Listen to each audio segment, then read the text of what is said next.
Les crypto-monnaies, c'est une nouvelle monnaie qui est décentralisée, c'est-à-dire qu'elle n'appartient à aucun organisme régulateur et qui permet finalement, donc, en tant que citoyen de la Terre, d'être autonome par rapport à une autorité.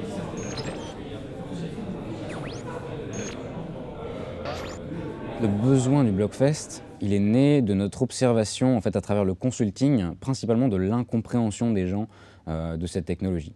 C'est-à-dire que tout le monde dit tout et n'importe quoi sur la blockchain, que ça va résoudre tous les problèmes du monde, mais en fait, la blockchain, ça ne s'utilise pas dans tous les cas. Il faut savoir pourquoi on l'utilise et pourquoi on ne l'utilise pas. Et ça, c'est une connaissance qu'en fait, on a trouvé manquer énormément à la fois dans le grand public et chez les professionnels. Comment faire pour que Bitcoin gère plus de transactions? Et ça a fini par aboutir à la création d'un fork de Bitcoin appelé Bitcoin Cash. Donc on va parler de ça un peu, on va parler aussi de pourquoi tout ça, comment ça marche.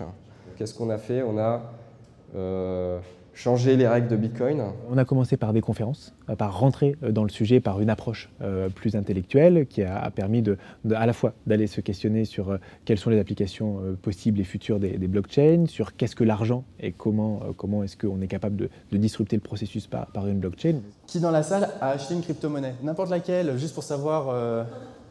Typiquement, une start-up est venue nous parler de la manière dont ils authentifiaient les diplômes par le biais de la blockchain. Et en qualité d'usage, l'idée c'est d'avoir quelque chose de très simple et accessible au grand public. C'est ça, c'est blockchain as a service.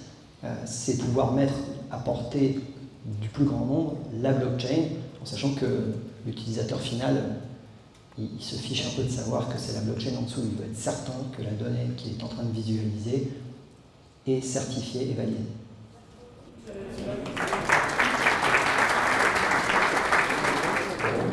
Puis, on est rentré dans une dimension d'atelier concrète où les entrepreneurs, les étudiants entrepreneurs du programme Matrice ont expliqué la blockchain et ont fait faire des exercices à leurs camarades de 42.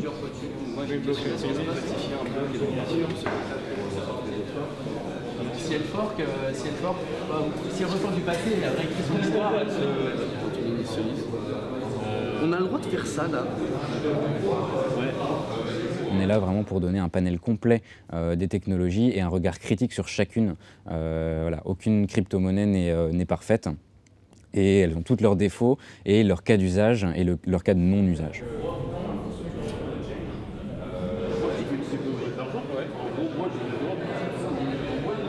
Et que, entre deux petites lignes de code, il s'est rendu compte que la première petite ligne de code a servi à faire un appel.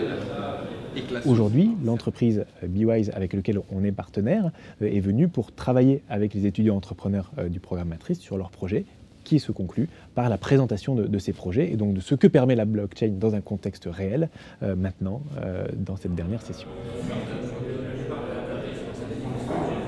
Alors on travaille sur une plateforme qui va aider les citoyens européens à exercer leurs droits à la protection de leurs données personnelles et qui aidera également les entreprises à échanger avec les individus à ce sujet. C'est un peu le rush parce qu'on a rendez-vous dans un peu moins d'une heure pour tout présenter.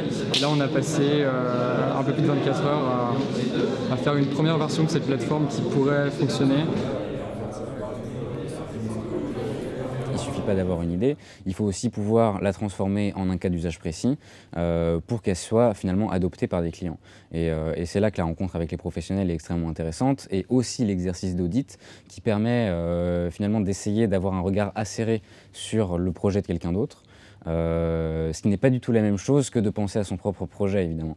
Donc cet espace d'échange qu'on crée ici, il est très bénéfique pour les projets sur le long terme.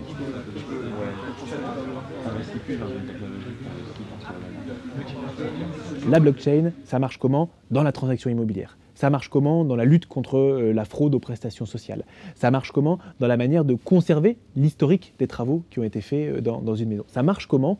Dans des champs d'activité qui sortent des cryptos et de ce petit monde-là et qui touchent le vrai monde. Et tout l'enjeu des codeurs aujourd'hui, tout l'enjeu de 42, c'est de ne pas rester dans une bulle tech, mais c'est d'aller toucher ça. Et ça c'est possible dans le cadre du programme Matrice. Donc c'est pour ça qu'on fait ce festival aujourd'hui, parce qu'on veut sortir de nos garages, sortir de notre petit monde de geeks pour aller dans le vrai monde et porter ce que le numérique peut apporter. Ça, c'est le but.